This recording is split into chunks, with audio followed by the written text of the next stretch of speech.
Lipton Tea and Lipton Soup present Inner Sanctum Mysteries.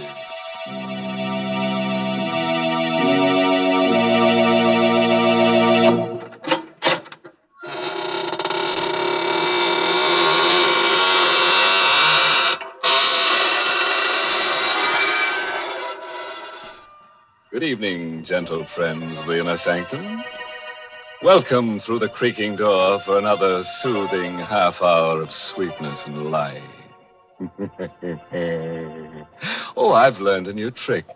Would one of you like to step up here and be sawed in half? What? No volunteer? Well, maybe you're right. The first part, the sawing in half, that's easy. But the second part, the putting together again, I'm still not very good at that. Mr. Host, how can you joke about such things? Are you trying to get our listeners in a mood for enjoying themselves? That's it, Mary. Well, jokes like that certainly won't put people in a good mood. Here's a much better way to do it. Just serve folks a piping hot cup of Lipton tea, and they'll be in a good mood in a minute. For Lipton's is the password to pleasure. It's tea at its delicious best, thanks to Lipton's brisk flavor. Brisk, you know, is the tea expert's own word for the fresh, lively, full-bodied flavor of Lipton tea. Unlike ordinary dull-tasting teas, Lipton's is never flat. It's always spirited and satisfying. Try it real soon and get the extra enjoyment of Lipton's wonderful brisk flavor.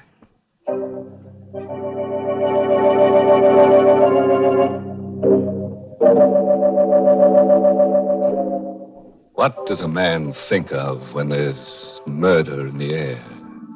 The close presence of death. Does it have matter and substance?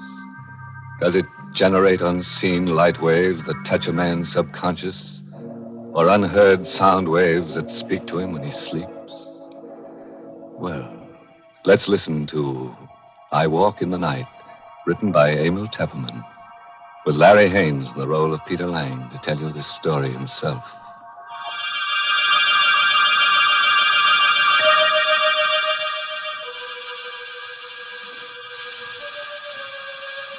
I don't know if it was the ringing of the doorbell that awoke me, dragged me back to consciousness out of a deep, heavy sleep. I felt groggy, as if I'd been drugged. My eyes were so heavy, so hard to keep open. That infernal ringing. I stumbled out into the hall. Myrna's room, my wife, there opposite mine. I knew the door would be locked. We'd quarreled last night while the Judsons were visiting from the house next door. Myrna had made a scene. She went to her room and locked herself in. Pete! Pete, wake up in there! As I stumbled down the hall to the front door, I recognized Phil Judson's voice. Phil and Henrietta lived in the house next door, just across the lawn. Pete! Pete! All right, I'm coming. Just a minute. Can't get this open. There. Oh, thank heaven you woke up, Pete. I thought you'd never hear me. What's wrong, Phil? What's that poker for? Henrietta saw a prowler come out of this house. A prowler? What's the matter with you, Pete? You look groggy. Wake up. I don't know. I feel as if I'd been doped. What's this about prowler? Henrietta saw him climbing out of Myrna's window. She yelled to me, and I grabbed the poker and came running out. The poker? What's the matter with you? Didn't you hear me? A man was in Myrna's room just now. Great Scott. Myrna's alone in there. Come on. Myrna. Myrna, you all right? Open the door. She doesn't answer. Phil, are you sure the prowler came out of this room? Yes, and he ran around the house and got away. Look, Pete, have you got a key to this door? No, it's bolted on the inside. We've got to break it down. Come on, put your shoulder to it. Once more now. Where's the light switch? Oh, here, I've got it. Better not come in, Pete. No, let me in. I've got to see. Myrna. Take it easy, Pete. Oh, Myrna. Strangled. Strangled to death. Myrna. Look at the black and blue marks on her throat. This chain on her neck, it's broken. It was her locket. The one I gave her last Christmas. Killer must have taken it with him. And see here, her fingernails, there's bits of skin under them. She must have struggled and scratched the killer's face or hands. Why, Phil? Why should anyone want to kill her?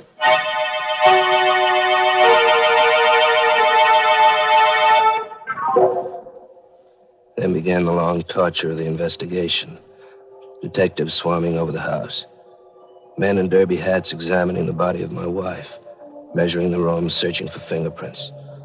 And finally, more men who came and carried her away forever. Through it all, Phil and Henrietta sat with me, trying to give what comfort they could. Oh, Peter, dear, please talk to us. I can't stand seeing you sit there with your head in your hands. It won't bring Myrna back to life. Henrietta's right, Pete. You've got to get a hold of yourself. I know, but I can't stop thinking about it. Those marks on her throat, the torn chain, the locket gone. Look here, Pete. There's something we have to talk about. Now, get that dazed look off your face and listen to me for a minute. Yes, Phil. There's a police inspector in Myrna's room right now. O'Brien is his name. He'll be coming in soon to question you.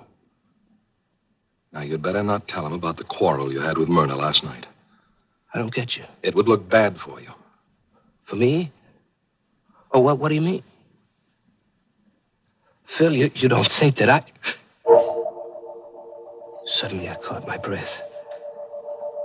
My right hand in my bathrobe pocket had touched something cold. Phil and Henrietta both stared at me. Peter, what's wrong? Phil, look what I found in my pocket. What is it? Look. A locket.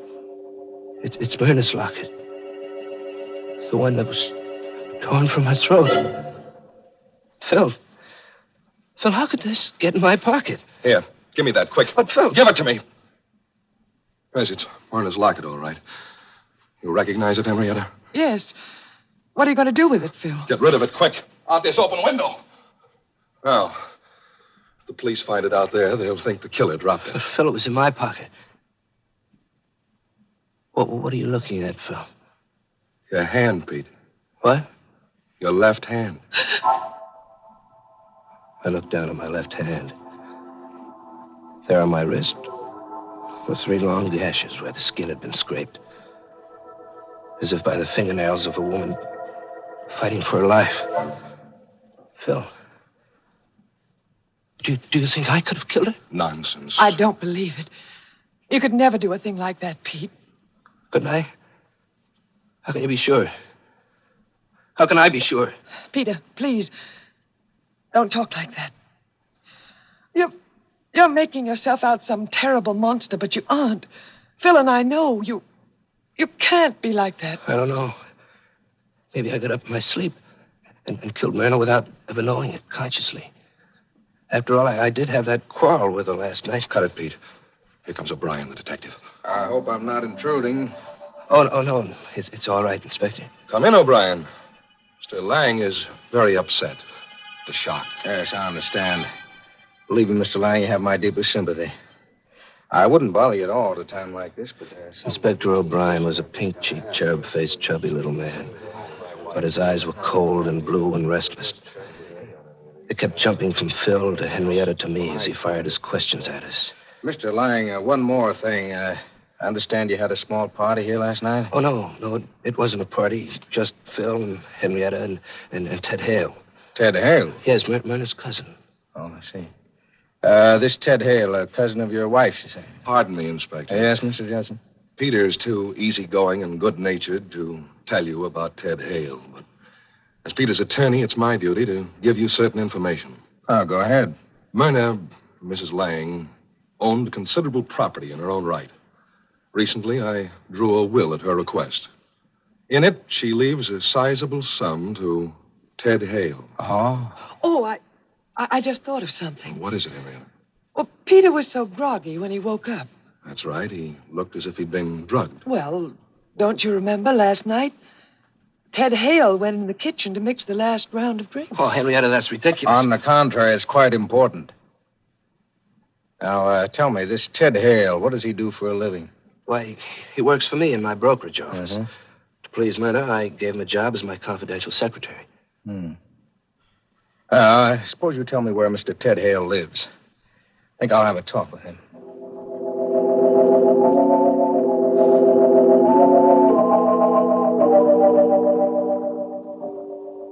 Now, all you have to do, Pete, is sit tight. Let O'Brien follow up his lead. But, Phil, I can't let him arrest Ted Hale. He didn't kill Myrna. I did. I must have. The locket. He scratches. It's not fair to Ted. As your attorney, I won't let you strap yourself in the electric chair. You go back to your room and get some sleep. Henrietta, do you mind going back to our house by yourself? Of course not. I'm going to sleep right here in the living room on this couch, in case Peter needs me tonight.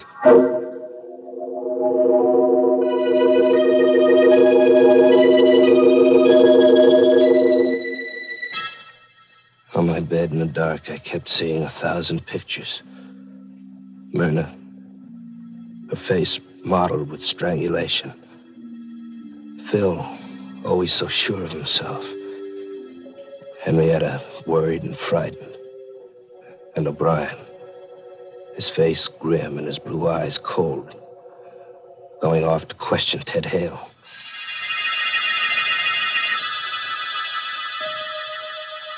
I must have been close to dozing off when I heard the doorbell faintly, as if in a dream. I tossed about in bed for a moment or two. And then I heard the voices in the living room. Phil's, cold and harsh. And someone else's, loud and angry and frightened. I got out of bed and opened the door. I went down the hall to the living room. I had to know who was in there arguing with Phil. It was Ted Hale. Ted, what are you doing here? Phil phoned me. He told me about Myrna. I called him up, told him O'Brien would be coming for him. I suggested he come over here and talk it over with me. Pete, don't let them arrest me. You gotta help me. Me? Help you? You know I didn't kill Myrna. Well, I'm not sure. Pete. What? I was here last night, you know, when you had that fight with Myrna. What do you mean? If I'm arrested, it says I had a motive, but what about you, Pete? You were always quarreling with Myrna. Now, look here, Ted, if you're threatening me... I only want you to help me, Pete. Don't let them arrest me. Hide me. Hide me out till this blows over or till they get the real killer. I think Ted is right, Pete. We should help him. But where? I'll handle it. You have a dark room fixed up in the cellar, haven't you? Yes. We'll stick a cot in there and let Ted hole up for a day or two. Nobody will think of looking for him in this house.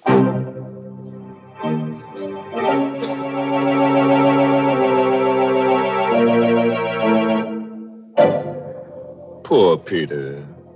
Seems to be in a daze half the time. Yes, his trouble is that when he's awake, he's half asleep, and when he's asleep, he's half awake. It's no wonder he can't sleep well. He seems to be such an honest person, he can't lie easy. You know, it's too bad he doesn't go over and stay at Phil's house, Mr. Host. Phil and Henrietta seem the kind of people who do everything to make him comfortable. Well, I just hope they know something about hospitality, Mary. Oh, I'm sure they do. Why, everybody knows that the proper way to treat guests is to serve them something delicious.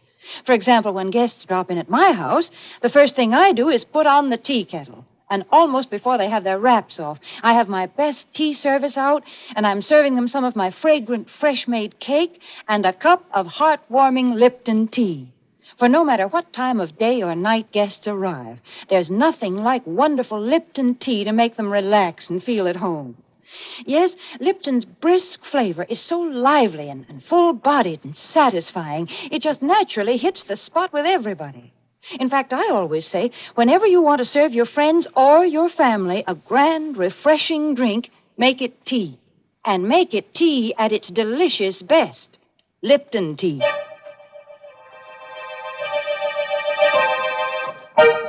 Now, let's get back to our sleepwalker. There's no telling what he might have done while we were talking about tea. Now, let's see, where were we? Peter and Phil were going to hide Ted Hale in the cellar. Now, listen to me carefully, Peter.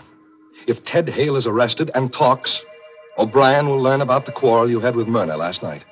He'll start digging into things. That won't look so good for you. No, Phil, wait. I know you're trying to help me, but if I did it...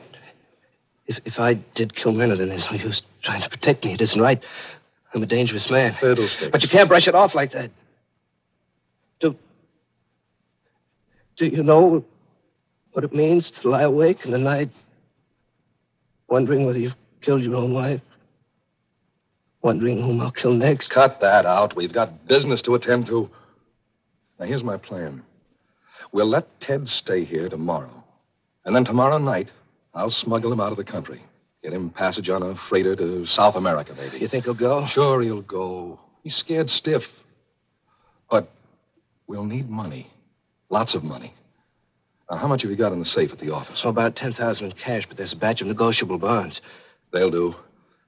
I'll go down to the office the first thing in the morning and get them out of the safe. You had the combination? Yes, you gave it to me when you gave me your power of attorney, remember? Oh, yes. Now, don't you worry about a thing. Oh, here. Take this powder. Hmm? It's just one of the bromides that Henrietta uses. It'll help you get to sleep. By tomorrow morning, everything will be fixed up. Fine.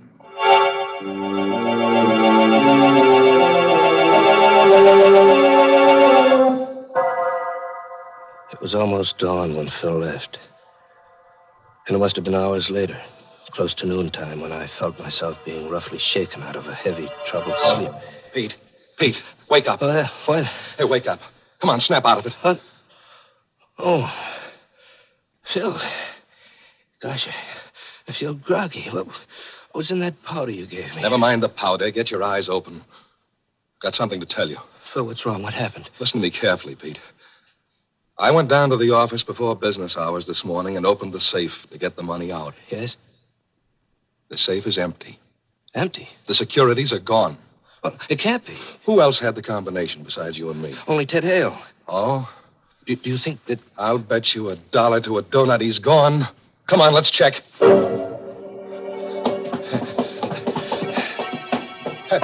Look, Pete, there's a light in the dark room. He must have got up early and beat me to it, to the safe. Ted, you in there? Always the optimist, huh? Come on, open it up. Ted. Good heavens. Ted Hale hadn't gone anywhere. He was lying there on the cot. His head was a bloody pulp. It had been bashed in while he slept with a long-handled cold shovel which lay there alongside the cot. Great Scott. He's been murdered. We stood there in a narrow, dark room, Phil and I, and we looked at each other. There was a strange gleam in Phil's eyes. I tried to read the meaning of that gleam, but he averted his eyes too quickly. He dropped his gaze to my hands. I saw what he was looking at. My hands were black and grimy with coal dust. And on the grimy, coal-blackened handle of the shovel, there was a fresh set of fingerprints. Phil, did I kill him? Did I kill him in my sleep? The same as Myrna? Phil, I can't stand it being a murderer. I'm going to give myself up. You'll do nothing of the kind. If you did it, Pete, you're not responsible. But you do think I did it? And Myrna, too? I don't know. I don't know what to say. Just think, Phil. Maybe tonight I might kill you. Or Henrietta. There's no telling what I might do. Rubbish. No, Phil. It's hard to believe, but there's the proof. I'm a murderer. I'm dangerous. There's only one thing to do. I won't let you do it. What else is left? Come on. I'm going to help you hide Ted's body.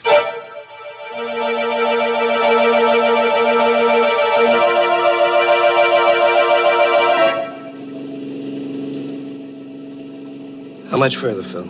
Oh, there it is. There's the bridge up ahead.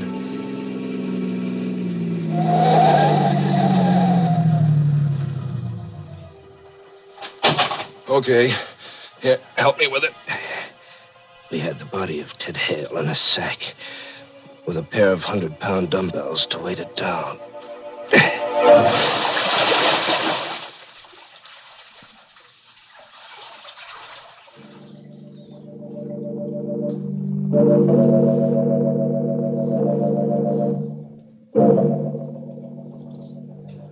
Myrna's funeral took place the next morning, and I had to endure the condolences of friends and business associates.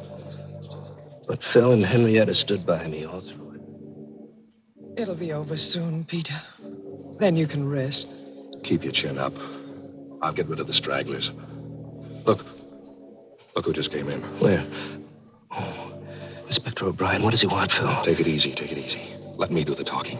I came to pay my respects, Mr. Lang. Oh, well, thank you, Inspector. No trace of Ted Hale, is there, Inspector? I'm afraid not, Mr. Judson. We're combing the city for him, but I'm afraid he's got clean away. You see, It was marvelous to see how calmly Phil could talk to O'Brien about Ted Hale, knowing all the time just where the body was, under that bridge. I glanced at Henrietta.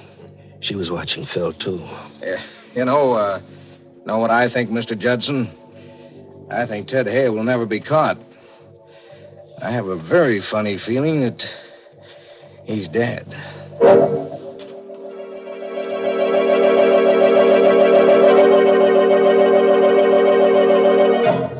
Later that afternoon, I took a taxi cab and I went down to police headquarters and asked to see Inspector O'Brien. Glad to see you, Mr. Lang. You're looking a little better this afternoon. I feel better, Inspector. I feel better because I've come to an important decision. Oh, yeah? Inspector, I've decided to tell you something that'll startle you. That's pretty hard to startle an old hand in my business. Go ahead, I'm listening.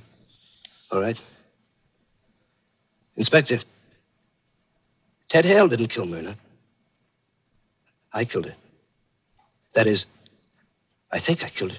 You think you killed her, don't you know? It sounds crazy, doesn't it? But I assure you, I'm perfectly safe. Just a second now. You either killed her or you didn't kill her. If you kill somebody, you know it. No, not in this case, Inspector. You see, I think I did it in my sleep. Both times. Myrna and Ted Hale, too. Hold on now. I'll get someone to take notes. I suppose you start from the beginning. I told him the whole story. How Phil had awakened me. And we found Myrna strangled. The groggy, drugged feeling I'd had. How Ted Hale had tried to blackmail me. And how Phil had awakened me once more and we'd gone down to the cellar and found Ted with his head bashed in. I talked for a solid hour. I'm glad you came to see me, Mr. Lang. Glad you've told me all this. You must have had a hard time reaching the decision to come here. Yes. Yes, it was hard, Inspector. Mm-hmm. Phil wanted me to go away. It would have been so easy to go away and let him take care of things. But I'd never be able to sleep for fear I'd kill someone else. Well, you needn't worry, Mr. Lang. There won't be any more killings. Not if I'm safely in jail.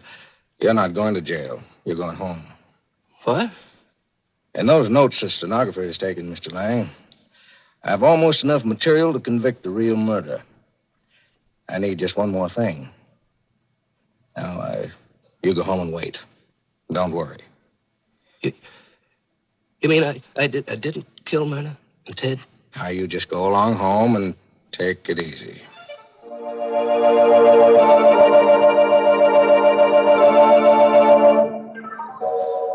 I'm back at home now. It's 2 hours since I left O'Brien's office, and I've taken the time to write down this full account, just as I gave it to the stenographer. As I write now, I can look across the lawn to Phil Judson's house. 5 minutes ago, I saw Inspector O'Brien and 2 detectives go in there. The front door is opening now. I can see them coming out. O'Brien first, then the 2 detectives, with Phil between them. They've got handcuffs on Phil. And here comes Henrietta. She's running across the lawn, coming here. Peter! Peter! Coming, Henrietta. Peter, they've taken Phil away. Yes, I saw it off from the window. Oh, darling. Everything went right. Exactly as we planned Oh, it. baby. Hold me tight, Peter. Tight. We can be together now. Forever and ever. I'd have killed a dozen Myrnas for you, baby. I know. And you were clever, Peter. So clever. And the hardest part was getting Phil to cooperate. But I knew he'd do anything for a friend. What a fool he is. He stepped right in and took over. You should have seen O'Brien when I told him the story. I could tell exactly what he was thinking.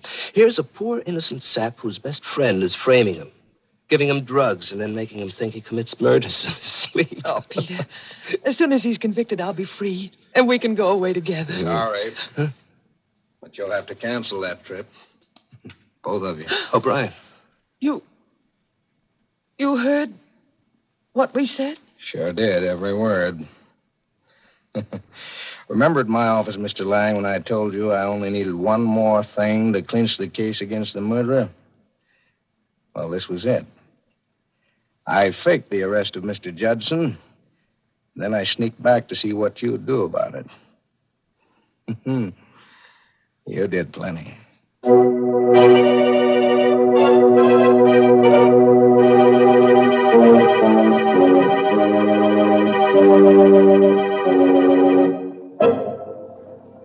Well, Pete certainly ruined a perfect crime by talking too much, which all goes to show that it's not wise to kill and tell. Mercy. People do go out of their way to get themselves into trouble, don't they, Mr. Host? I'm really surprised at Henrietta, though. For being a partner in crime, Mary. No, for not being a partner to her husband. Oh. Most women, take great pride in looking out for their husband's happiness. Mm-hmm. You mean like mending the bullet holes in their shirts? Oh, Mr. Host, there are lots of better ways than that to keep a husband happy. For example, when your husband comes home from work, give him the refreshment of a brimming cup of piping hot Lipton tea. Lipton tea makes a wonderfully pleasing drink at mealtime or any time, because Lipton's is such a grand tea, so deliciously different, more flavorful and full-bodied. If you've been forgetting to get it, why not jot down Lipton's on tomorrow's grocery list now? Remember, Lipton tea always meets with favor, because Lipton tea gives you brisk flavor.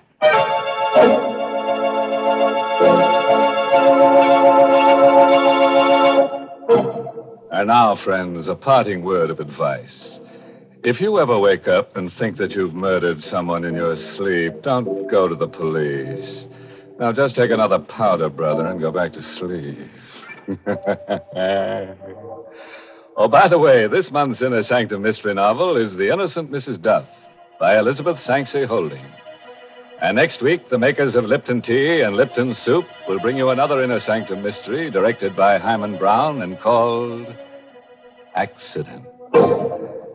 Does the wind whistling in your ears frighten you, folks? Oh, now don't be scared. Because when you're pushed down an empty elevator shaft and you hit the bottom, nothing ever can frighten you again. It's just an accident. And you'll learn all the mystery of it if you're listening to Inner Sanctum next week.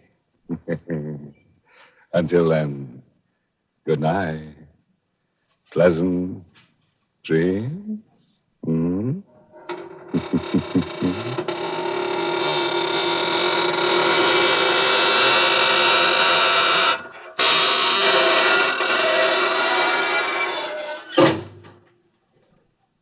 For a wonderful soup, be sure to try Lipton's Noodle Soup.